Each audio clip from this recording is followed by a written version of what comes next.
dance is Dancing Cowboys, choreographed by Sue Marshall. It's a 32 count 4-wall line dance. Section 1, starting with the right foot, stomp, kick to diagonal, behind side cross, stomp left, kick left, left diagonal, behind side cross. Section 2, forward paddle 1/4 turns to the left with hip rolls, quarter, quarter, quarter, quarter.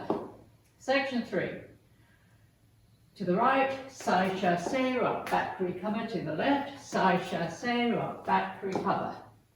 Last section, Monterey quarter turn right, point, turn a quarter, point together, Monterey half turn to the right, point and a half turn together, point, step together. And you start over. Now let me go over the dance with the counts.